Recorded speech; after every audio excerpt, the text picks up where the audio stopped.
Hi everyone, in this video I will show you how to withdraw USDT from Bybit to Binance.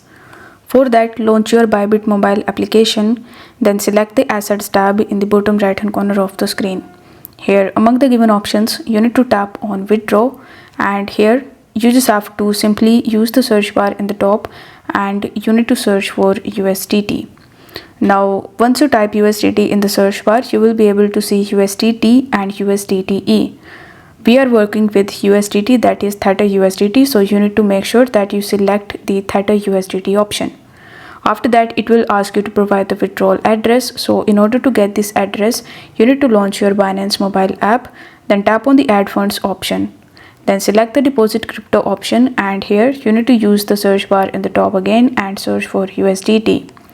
Now once you are able to find USDT, which is the Theta USDT, it will ask you to choose the network. It will also show you the block confirmations and the arrival time for the respective network that you select. So here you can choose any of the networks of your choice, and in order to save some money on gas, you can go with TRC20, BEP20, ERC20 and even Solana chain. So you just have to select any of the networks, and then you will be able to see a QR code as well as the deposit address in front of you. So you just have to copy that from here, then come back to your Bybit and provide the code in this section. After that, you just have to select the same network that you have selected in Binance, then enter the amount of USDT that you want to transfer.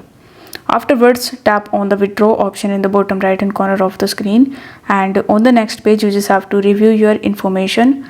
Once everything looks correct, you just have to simply confirm your transaction.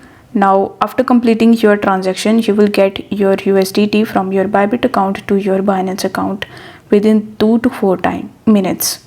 So I hope this video was helpful, and if it was, then don't forget to like the video and subscribe to the channel. Thank you so much for watching.